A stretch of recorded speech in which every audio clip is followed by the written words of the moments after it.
नमस्कार दोस्तों, मैं प्राची संस्कृति आईएएस यूट्यूब चैनल पर आप लोगों का एक बार फिर से बेहद जोरदार तरीके से स्वागत करती हूँ। तो आइए बिना किसी देरी के शुरू करते हैं आज का वीडियो।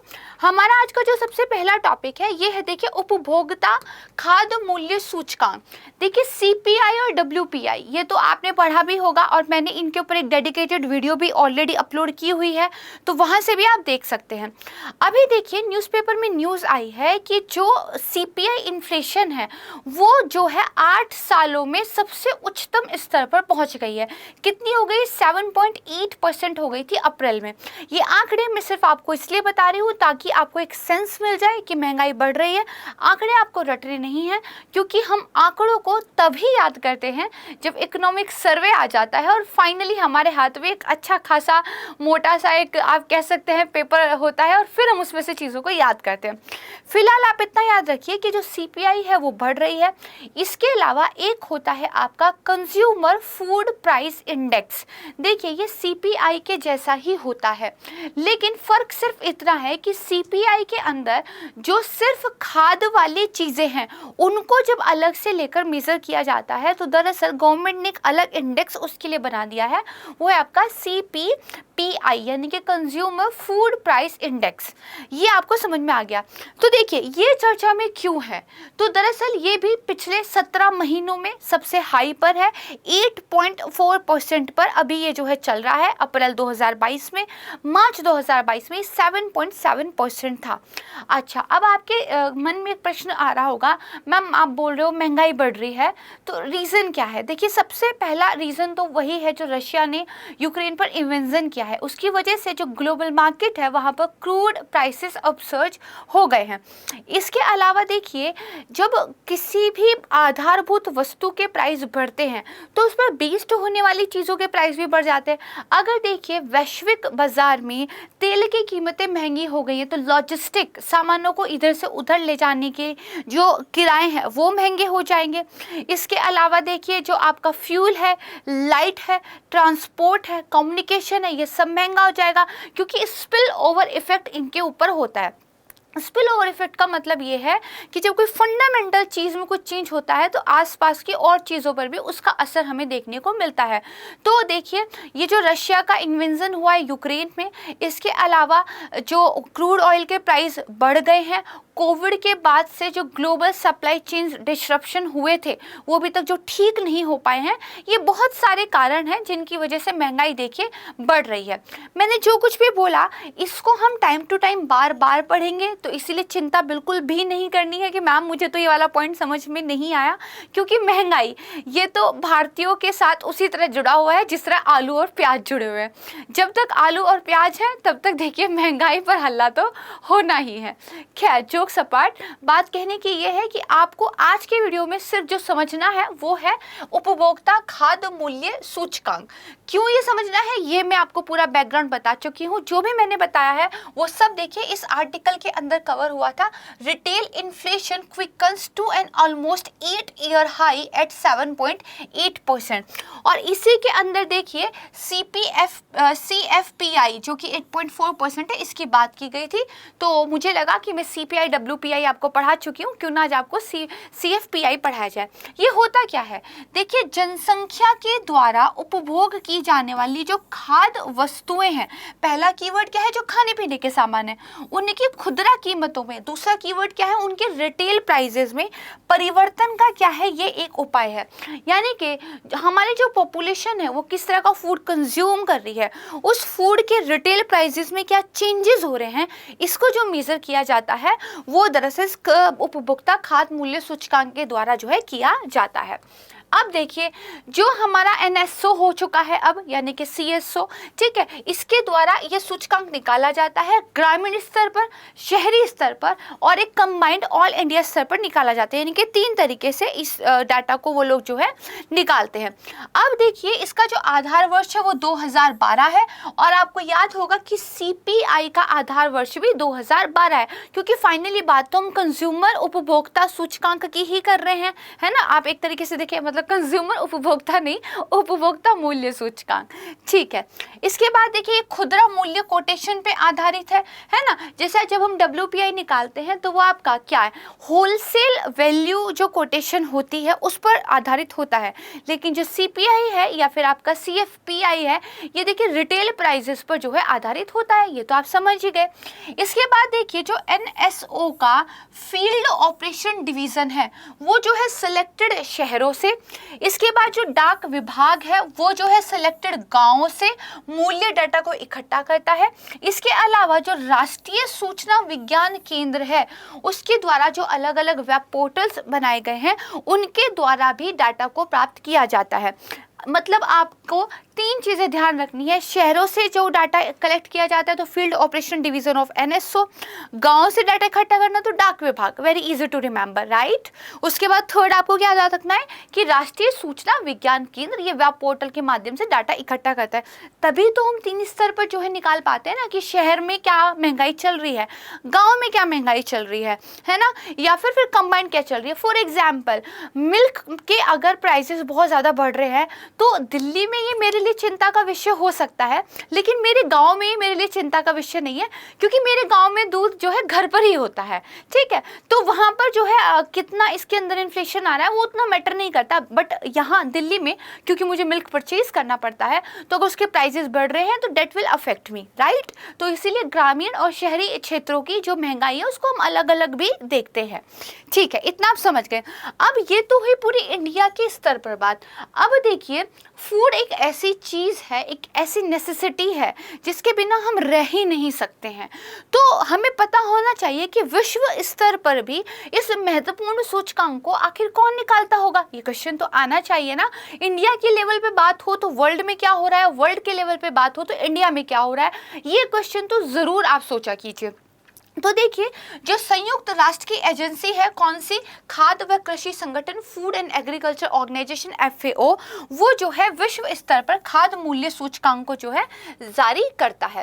अब यहाँ पर देखिए एक मैंने टेबल आपको दिखाया है जस्ट फॉर योर इंफॉर्मेशन कि यहाँ पर देखिए कंज्यूमर फूड प्राइस इंडेक्स जो है निकाला गया है और अलग अलग देखिए रूरल पे इसके वेट दिए गए, अर्बन पे, कंबाइंड पे। क्या क्या है इसके अंदर देखिए सीरियल्स और प्रोडक्ट्स है, पल्सेस हैं, ऑयल एंड फैट है, एग, फिश, मीट है, मिल्क एंड प्रोडक्ट्स है। अब देखिए मिल्क का मैंने आपको एग्जांपल दिया था ना, तो शहरी क्षेत्र के लिए इसका जो वेट है कितना है, लगभग 21.6 है।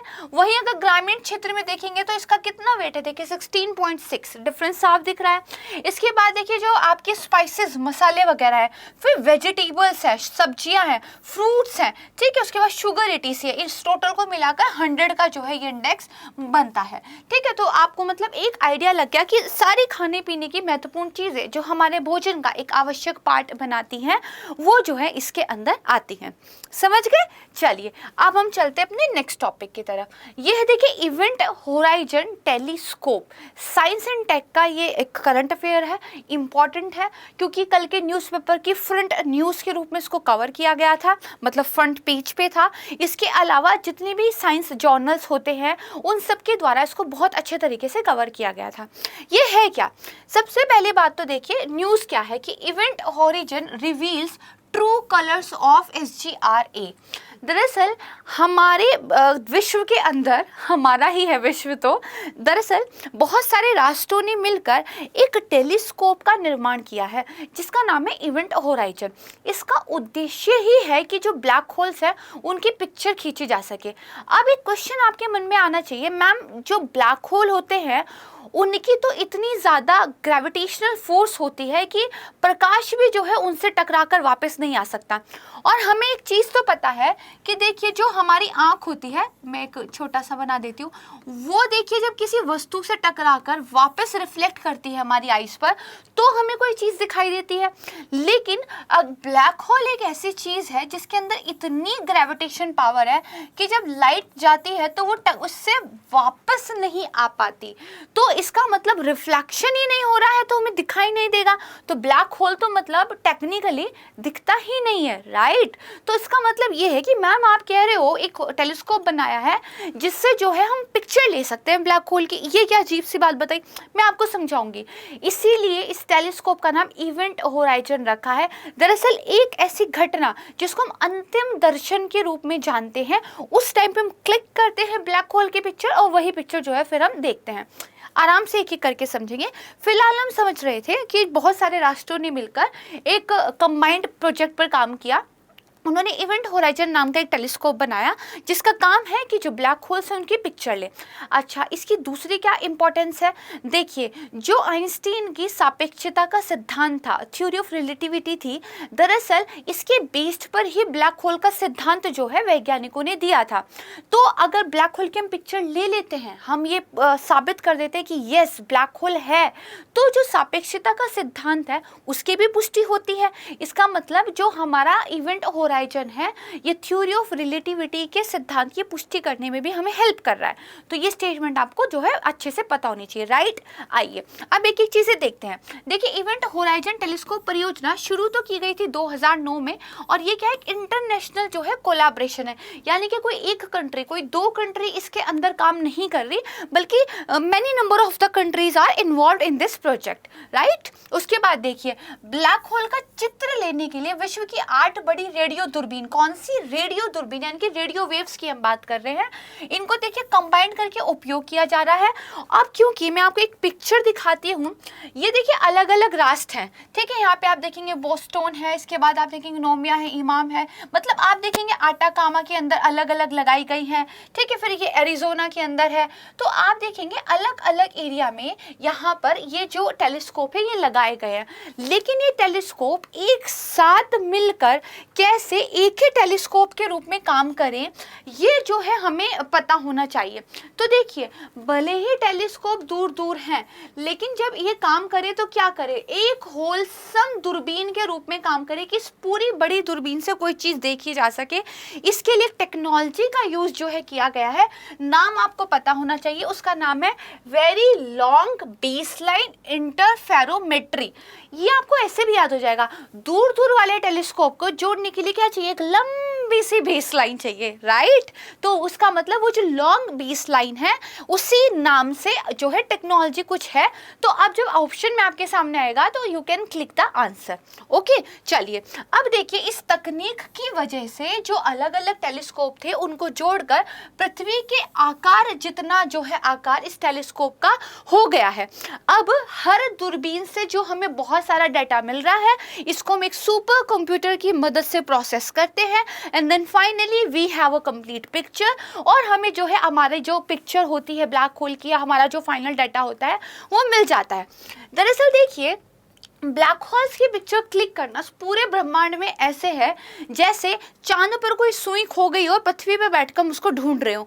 तो क्या बहुत छोटे मोटे टेलीस्कोप काम कर पाएंगे? नहीं, हमें कम से कम इतनी बड़ी दूरबीन चाहिए जो पूरी पृथ्वी के जितनी हो, ताकि हम ब्रह्मांड में फिर चीज़ों को देख सके। तो इसी विजन को साकार करने के लिए ये जो इवेंट होराइजन है इसको जो है लाया गया है। अब देखिए इस टेलीस्कोप का कौन कौन हिस्सा है, तो Atacama large millimetre array, Atacama pathfinder प्रयोग, फिर हेनरिक हर्ट्ज सब मिलीमीटर टेलीस्कोप, उसके बाद IRAM 30M टेलीस्कोप, फिर जेम्स क्लार्क मैक्सवेल टेलीस्कोप, बड़ा मिलीमीटर टेलीस्कोप, दक्षिणी ध्रुव टेलीस्कोप और उप मिलीमीटर सरणी। नाम याद रखने की आवश्यकता कतई नहीं है, सिर्फ इसको एक दो बार रिवाइज कर लीजिएगा, दैट विल बी सफिशिएंट। कभी ऑप्शन में आपसे मुश्किल नाम नहीं पूछने जा रहा है। हाँ, ये जरूर पूछेगा कि क्या ये एक या दो कंट्री के द्वारा बनाया गया है या फिर कैसे। तो देखिए 13 सहयोगी संस्थान मिलकर इस पर काम कर रहे हैं, लेकिन इसमें से भी कुछ ज्यादा इंपॉर्टेंट है जिनके नाम मैं आपको बता देती हूँ। क्या है, यूएस का नेशनल साइंस फाउंडेशन NSF, यूरोपीय संघ की यूरोपीय अनुसंधान परिषद और पूर्वी एशिया में फंडिंग एजेंसियां हैं जिसको मुख्य वित्त पोषण जो है प्रदान कर रही हैं। अब आप कहेंगे मैम आपने ये तो समझा दिया कि ब्लैक होल की मॉडलिंग चल रही है यहाँ पे, फाइन, लेकिन ये ब्लैक होल है क्या ये तो पता हो, हिंदी में में देखिए इसको श्याम विवर बोलते हैं। क्यों बोलते हैं आई डोंट नो, लेकिन ठीक है यही बोलते हैं, तो याद कर लीजिएगा। देखिए होता क्या है, जब एक तारे के अंदर दो बल काम कर रहे होते हैं, एक जो बल होता है वो होता है इसके गुरुत्वाकर्षण का बल, जो इस तारे को अंदर की ओर जो है सिकुड़ना चाहता है। दूसरा क्या है, देखिए तारे के अंदर लगातार क्या है, जो हीलियम है हाइड्रोजन में कन्वर्ट हो रही है और चमक पैदा हो रही है, तो विकिरण जो है स्टार से निकलता है। तो जो विकिरण है वो क्या करना चाहता है, वो देखिए तारे का एक्सपेंशन करना चाहता है। तो जब ये दोनों बल लगातार कार्य करते रहते हैं तो एक बैलेंस की सिचुएशन बनी रहती है। लेकिन एक टाइम तो ऐसा आएगा ना, जब ये पूरी हीलियम हाइड्रोजन खत्म हो जाएगी, तब तारे के पास ये जो विकिरण वाला स्टेज है, ये जो बल है ये नहीं रहेगा, सिर्फ जो कोर की तरफ उसकी ग्रेविटेशनल फोर्स है बस ये रहेगी। तो तारा क्या है, धीरे धीरे सिकुड़ जाएगा। तो जिन तारों का द्रव्यमान सूर्य के जितना होता है वो व्हाइट ड्वार्फ में बदल जाते हैं और धीरे धीरे क्या है फिर ब्रह्मांड में विलीन हो जाते हैं।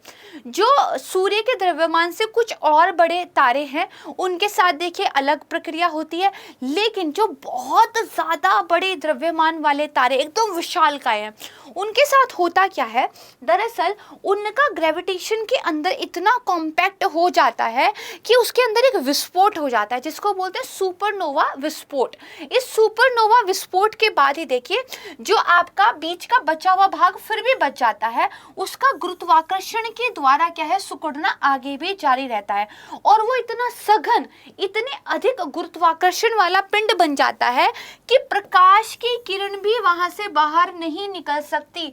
That much gravitational force जो है works there, ओके। फिर उसके बाद क्या है कि इसके बाद वो अपना अस्तित्व नहीं बचा पाता, शून्य का आकार धारण कर लेता है, जीरो हो जाता है और इसी को हम ब्लैक होल कहते हैं। राइट, समझ गए? एक बार फिर से समझते हैं। जब बहुत बड़े द्रव्यमान वाला तारे की मौत होती है तो वो क्या है ब्लैक होल में कन्वर्ट हो जाता है। ये डिपेंड करता है कि द्रव्यमान कैसा है, सूर्य के जितना है तो व्हाइट ड्वार्फ बनता है, उससे ज़्यादा है तो कुछ और होता है, बहुत डिटेल में मैं नहीं जाऊंगी। लेकिन जो बहुत ज्यादा वाला होता है तो विस्फोट होता है और फाइनली जब वो तारा मरता है तो एक ब्लैक होल बन जाता है। ये वर्ड आप जो है ध्यान रख लीजिएगा, ठीक है। तो ये पूरी स्लाइड आपको जो है समझ में आ गई।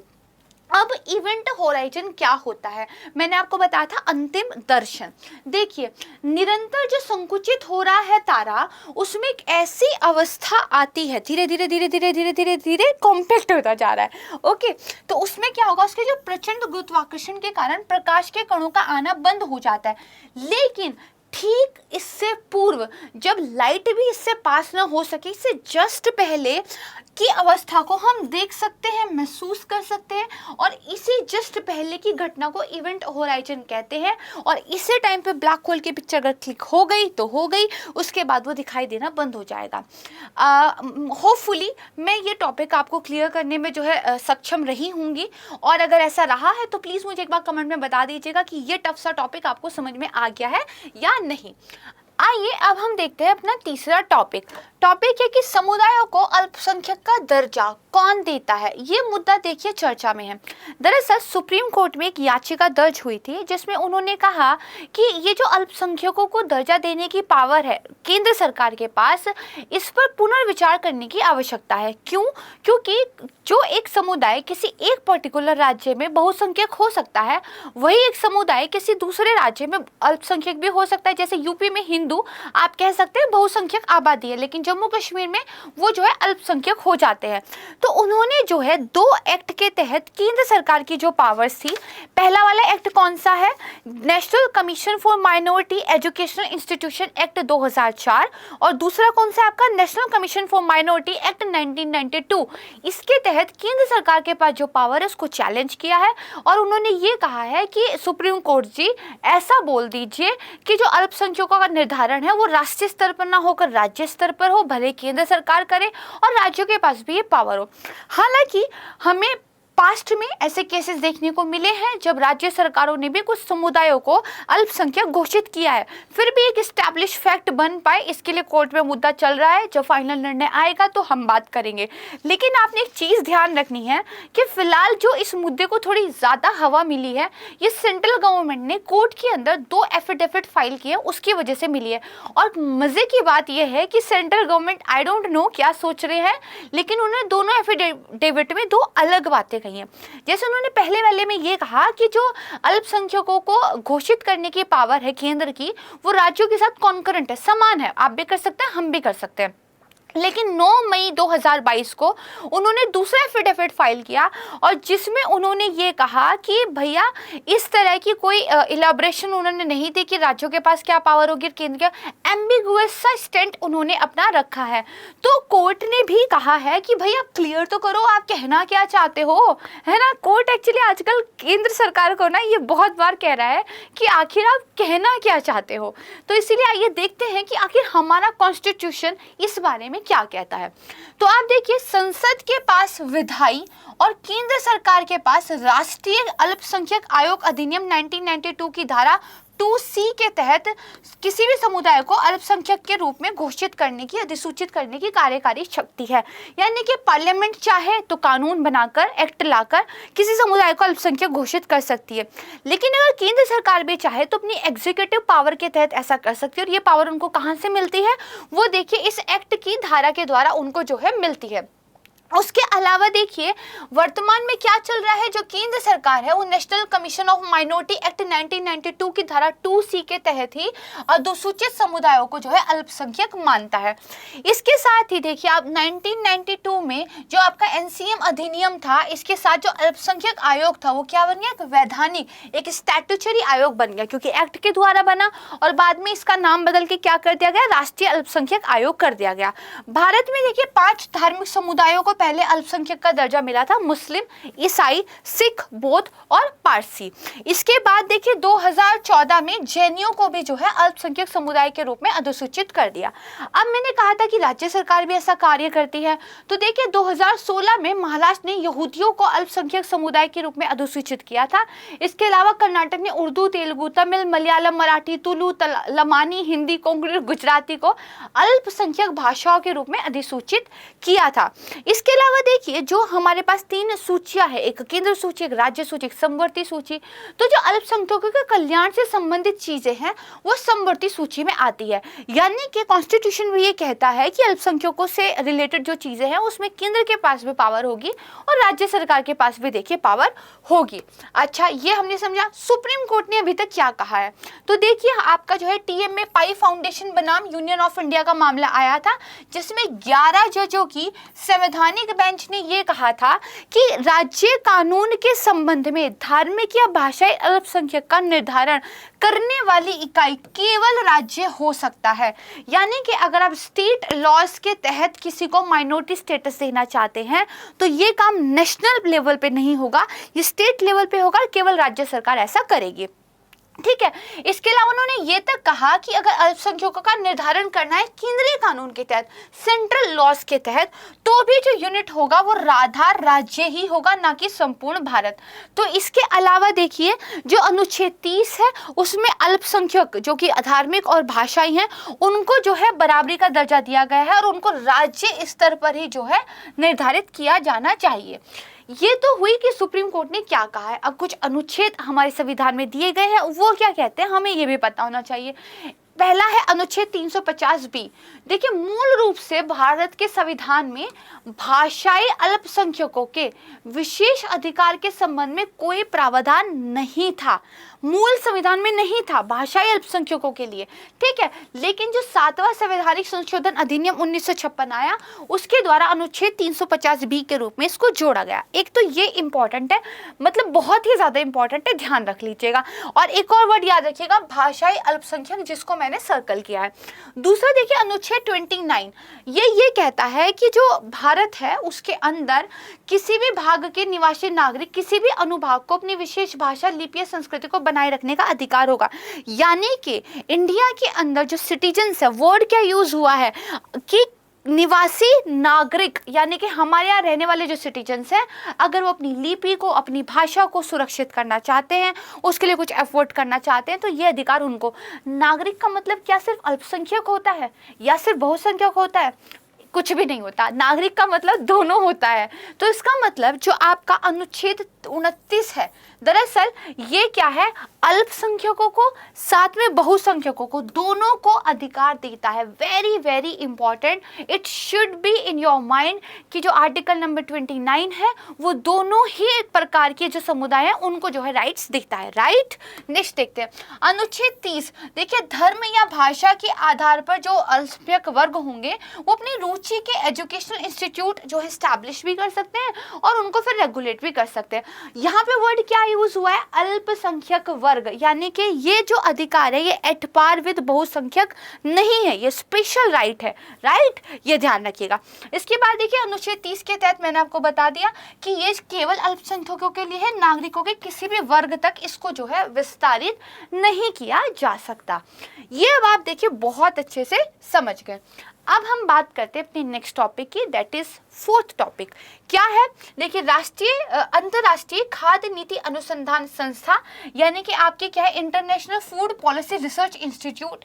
ये दरअसल न्यूज़ में है, ये एक आर्टिकल आया था, hunger risk from climate threat, तो इसलिए हम इसको जो है पढ़ रहे हैं। दरअसल इस रिपोर्ट ने ये कहा है कि इंडिया के अंदर जो फूड प्रोडक्शन है वो देखिए 16% तक कम हो सकता है, और साथ ही भूख से प्रभावित जो लोग हैं वो 23% तक बढ़ सकते हैं, और ऐसा 2030 तक हो सकता है, और ये क्लाइमेट चेंज की वजह से होगा। इसके अलावा देखिए ये उन्होंने एक मॉडल यूज किया है जिस मॉडल का नाम है इम्पैक्ट। इसको एक थोड़ा सा याद रख लीजिएगा, ठीक है। इस मॉडल का यूज करके उन्होंने ये इन बातों का पता लगाया है कि भैया क्लाइमेट चेंज होने की वजह से पूरे वर्ल्ड के लेवल पर ही फूड प्रोडक्शन में कमी आएगी और हंगर जो है बढ़ेगा, ठीक है। आइए इसके बारे में देखते हैं। 1975 में स्थापित हुआ, ये विकासशील देशों में गरीबी, भूख, कुपोषण को कम करने के लिए रिसर्च आधारित नीतिगत समाधान जो है पेश करता है। नाम क्या है, अंतर्राष्ट्रीय खाद्य नीति, यानी कि पॉलिसीज बनाना, फूड को लेके काम करना, अनुसंधान मतलब साइंटिफिकली रिसर्च करना, संस्थान यानी कि उन रिसर्च के बेस पे फिर कोई सॉल्यूशन देने वाली है, क्या है, एक बॉडी, एक इंस्टीट्यूशन है, एक संस्था है, ठीक है। उसके बाद देखिए जो CGIAR है उसका एक अनुसंधान केंद्र है, ये क्या है हम देखेंगे। ये देखिए वैश्विक भूखमरी सूचकांक रिपोर्ट जो है पब्लिश करता है। ये एक ऐसा सूचकांक है जिसमें 100 की स्केल पर देशों को जो है रैंकिंग दी जाती है। अगर 0 है, याद रखिएगा, अगर 0 है तो भूखमरी 0 है, और अगर 100 है तो मतलब भूखमरी हद से ज़्यादा है। तो ये थोड़ा सा ध्यान रखिएगा कि अच्छी रैंक का मतलब यहाँ पे ज़्यादा 190 का मतलब ये नहीं है कि कुछ अच्छा गड़बड़ है। 0 मतलब 0 हंगर, 100 मतलब बहुत ज़्यादा भूखमरी है, ठीक है। तो वैश्विक भूखमरी सूचकांक कौन निकालता है, अब आपको पता चल गया। अब मैंने आपको बताया था कि जो consultative group for international agriculture research है, इसके बारे में भी हम पढ़ेंगे। लेकिन न्यूज़ के अंदर से न्यूज़ के अंदर से न्यूज़ निकलती है, उसको ऐसे ही पढ़ना चाहिए। तो ये क्या है, एक वैश्विक साझेदारी है जो एक खाद्य सुरक्षित भविष्य के लिए अनुसंधान में लगे सारे संगठनों को एकजुट करती है, और बेसिकली प्राकृतिक संसाधनों का स्थायी प्रबंधन हो, भूख वगैरह को लेकर अच्छी रिसर्च की जाए, काम किया जाए, इसको लेकर ये काम करता है। किससे संबंधित है, तो ये आपने देख लिया हमारा जो IFPRI है, इससे ये संबंधित है, इतना ध्यान रखिएगा। अब हम बात करते हैं अपने आज के लास्ट टॉपिक की, जो कि है विदेशी बहिर्वाह, यानी कि जो हमारे IPO, मुझे एक्चुअली LIC के IPO इतना ज़्यादा याद आ रहे हैं कि मैं उन्हीं को बोल रही हूँ। जो हमारे FPI है, फॉरेन पोर्टफोलियो इन्वेस्टमेंट है, वो देखिए इंडिया की मार्केट से निकल कर जा रहे हैं, तो इसी वजह से न्यूज़ में है। देखिए न्यूज़ क्या है, जो फॉरेन इन्वेस्टर्स है उन्होंने अब तक 6400 करोड़ रुपए पुल आउट कर लिए हैं, निकाल लिए हैं इंडियन इक्विटी मार्केट से। और ये दरअसल ये जो ऑनगोइंग मंथ है इसके का मैं आपको डाटा बता रही हूँ, और ये कब हुआ है, जब RBI ने भी अपने इंटरेस्ट रेट बढ़ा दिए हैं और US के फेड ने भी अपने इंटरेस्ट रेट जो है बढ़ा दिए हैं। अब ये जो लोग अपना पैसा भारत की मार्केट से निकाल कर भाग रहे हैं, इसके पीछे रीज़न क्या है, तो काफ़ी बड़ा एक तो रीज़न भाई रशिया यूक्रेन तो हर जगह है, मतलब एवरीथिंग, ठीक है। लेकिन दूसरा इंपॉर्टेंट जो हमें पढ़ना करना है वो है कि जो यूएस का फेडरल बैंक है उसने जो है अपने इंटरेस्ट रेट बढ़ा दिए हैं। और देखिए इन्होंने अपने इंटरेस्ट रेट जो है मार्च 2022 में 25 बेसिस पॉइंट पर बढ़ाए और ये उन्होंने 2018 के बाद किया है डायरेक्ट। और ऐसा उन्होंने कहा है कि हमने किया है इन्फ्लेशन, महंगाई को रोकने के लिए। दरअसल यूएस के अंदर महंगाई ऑल टाइम हाई पर चल रही है और जब महंगाई ज़्यादा होती है तो हमने कितनी बार पढ़ा और समझा है कि बैंक अपने इंटरेस्ट रेट को बढ़ा देता है ताकि लिक्विडिटी को सक आउट कर सके मार्केट से। ठीक है, तो ऐसा उन्होंने किया है। साथ ही जो एक्चुअली वहाँ के फेड चीफ है पॉल, उन्होंने एक स्टेटमेंट दी है कि जो यूएस की इकोनॉमी है वो काफ़ी स्ट्रॉन्ग है और इस तरह की एक टाइटनिंग मॉनेटरी पॉलिसी को वो जो है अब्जॉर्ब कर सकती है। उनका कहना यह है कि जो हम इंटरेस्ट रेट बढ़ा रहे हैं इसका हमारी अर्थव्यवस्था पर कुछ खास असर पड़ेगा नहीं, आप लोग अपनी चिंता करो, हम चिल है, ऐसा उन्होंने कहा है बेसिकली। तो अब सवाल ये उठता है कि इंटरेस्ट रेट बढ़े हैं यूएस के, ये भारत के मार्केट से लोग जो है अपनी चीज़ें लेकर क्यों जा रहे हैं। देखिए होता क्या है, जो फेड है जो वो इंटरेस्ट रेट बढ़ा देता है तो इसका मतलब क्या होता है कि उसने वहाँ की मार्केट के अंदर पैसे की कमी कर दी है। कैसे, देखिए इंटरेस्ट रेट तभी तो बढ़ेंगे को पैसा महंगा, इंटरेस्ट रेट का मतलब कि पैसा आपको महंगा मिलेगा, ये कब मिलेगा जब बाजार में पैसे की कमी हो जाए। इस बाजार में पैसे की कमी के लिए यूएस क्या करता है, जो गवर्नमेंट सिक्योरिटीज़ है उनको क्या करता है, लोगों को बेचता है। तो लोग सिक्योरिटीज़ खरीद लेते हैं 10 साल के लिए, 20 साल के लिए और पैसा जो है दे देते हैं। तो उनका पैसा कहाँ लॉक हो गया, वो मार्केट में नहीं रहा। इसका मतलब पैसे की वैल्यू बढ़ गई। अब जो है इंडस्ट्रीज वगैरह को तो पैसा चाहिए है ना, उनको तो काम करना है। अब क्या होता है, जो इन्वेस्टर्स होते हैं वो मार्केट के अंदर अपना पैसा लेके आते हैं क्योंकि इंटरेस्ट रेट अब बढ़ चुके हैं, तो उनको अपने पैसे पर अच्छी खासी इन्वेस्टमेंट जो है मिलेगी, अच्छा खासा रिटर्न मिलेगा। तो जब भी फेड अपने इंटरेस्ट रेट बढ़ाता है तो जो विकासशील देश है वहाँ से जो निवेशक है अपना पैसा निकाल कर यूएस की मार्केट में ले जाते हैं ताकि उनको बढ़ी हुई ब्याज दरों के साथ अपने पैसे पर रिटर्न मिले। इतनी सी लाइन अगर आपको समझ आ गई है या इसको आपने याद कर लिया है, कॉन्सेप्ट आपकी जो है क्लियर हो गई है। तो आइए देखिए, मैंने आपको बताया कि जो विदेशी निवेशक हैं वो अक्टूबर 2021 से घरेलू बाजारों में शुद्ध बिकवाली कर रहे हैं, सामान बेच रहे हैं।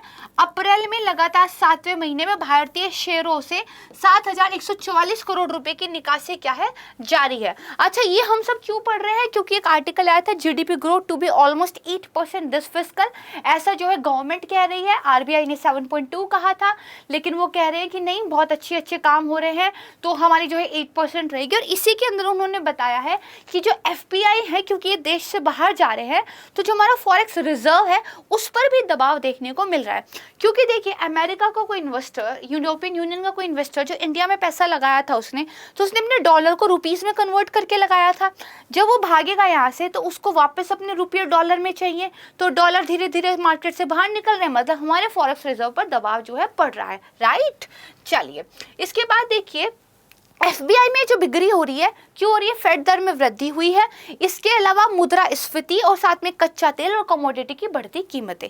ठीक है, ये आपने ध्यान रखना है। और विश्लेषकों का ये मानना है क्योंकि अपनी जो अपनी हाई इन्फ्लेशन चल रही है अमेरिका में, उसको कंट्रोल करने के लिए निकट भविष्य में भी टाइटनिंग मॉनेटरी पॉलिसी ही वो रखेंगे, तो इस विदेशी बहिर्वाह के जो है जारी रहने की संभावना है। अब आप कहेंगे मैम इतना कुछ पढ़ा दिया, समझ में भी आ गया, बट ये एफपीआई है क्या, ये तो बता दीजिए। तो देखिए विदेशों से धन हमें दो तरीके से प्राप्त होता है, एक एफडीआई के रूप में, दूसरा एफपीआई के रूप में। एफडीआई का मतलब क्या होता है, जब एक निर्दिष्ट मूल्य के जितना पैसा आप किसी कंपनी में लगाएं तो उसका मालिकाना हक थोड़ा सा आपको मिल जाता है, तो वो देखिए आपका एफडीआई होता है। ये दरअसल स्थायी हितों को स्थापित करने के इरादे से किया गया निवेश होता है, मतलब लॉन्ग टर्म के लिए आप रहना चाहते हैं। लेकिन जैसे उदाहरण क्या है कि आप किसी अन्य देश में एक सब्सिडायरी कंपनी की स्थापना कर सकते हैं, कुछ एक्विजिशन मर्जर हो सकता है, मतलब आप जो है जॉइंट वेंचर शुरू कर सकते हैं किसी कंपनी के साथ, लॉन्ग टर्म के लिए आप पैसा लगा रहे हैं। लेकिन हमारे इंटरेस्ट है आज विदेशी पोर्टफोलियो निवेश, एफपीआई। दरअसल ये क्या होता है, ये परिसंपत्तियों में सीधे स्वामित्व प्रदान नहीं करता है, यानी कि पैसा जो है आप एक निर्दिष्ट मूल्य से कम लगाते हैं। अधिकतर कहाँ लगाते हैं, जैसे कि स्टॉक्स में, बॉन्ड में, म्यूचुअल फंड में, एक्सचेंज ट्रेडेड फंड में, इन सब में, ठीक है। और जो विदेशी निवेशक होते हैं जो अपने पास अन्य वित्तीय संपत्तियां रखते हैं जैसे प्रतिभूतियां, इन सबको देखिए एफपीआई बोलते हैं। इतना मुश्किल नहीं करना है, बात सिर्फ इतनी, अगर एक निर्दिष्ट मूल्य से कम पैसा जो आपको मालिकाना हक नहीं देता है, जो ज़्यादा लंबे हितों के लिए नहीं लगाया गया है, जो बहुत वॉलेटाइल है, जिसको आप जल्दी से लगा सकते हैं, जल्दी से निकाल सकते हैं, कम रेगुलेशन है, वो देखिए आपका एफपीआई कहलाता है। एग्जाम्पल्स मैंने आपको देखिए यहाँ पर बता दी है। अब एफपीआई से संबंधित कुछ और चीज़ें देख लेते हैं। देखिए इसको हॉट मनी कहते हैं, इट्स वेरी हॉट, ठीक है। क्यों? क्योंकि क्या है, जैसे ही पता चलता है कि किसी कंट्री में कुछ प्रॉब्लम होने वाली है, कुछ संकट आता है, तुरंत ये पैसा निकालकर भागना शुरू हो जाता है। ये काफी वॉलेटाइल है, अस्थिर है, इसीलिए देखिए एफडीआई की तुलना में बहुत ज्यादा जोखिमपूर्ण है। क्योंकि हो सकता है कुछ महीनों के लिए तो देश में बहुत सारा विदेशी धन आ गया, लेकिन हो सकता है आने वाले कुछ महीनों में सारा धन एकदम से निकल कर भी चला गया, तो we can not depend on that, right. उसके बाद देखिए जो हमारा बैलेंस ऑफ पेमेंट होता है उसका भी एक हिस्सा होता है, और इसको रेगुलेट करने के लिए सेबी के द्वारा 2019 में एफपीआई विनियमन जो है लाया गया था। ये कुछ एडिशनल इंफॉर्मेशन थी, आपको बस इतना पता होना चाहिए। जो मोस्ट इंपॉर्टेंट चीज़ थी कि यूएस फेड अगर अपने इंटरेस्ट रेट बढ़ाता है तो मार्केट से जो है पैसा क्यों जाने लगता है, शेयर मार्केट क्यों ढुलमुल होने लगता है, और थोड़ी सी अफरा तफरी की हालत क्यों हो जाती है, जो कि आप समझ गए होंगे, ऐसा मैं उम्मीद करती हूँ। तो यहाँ पर देखिए हमारा आज का वीडियो समाप्त होता है।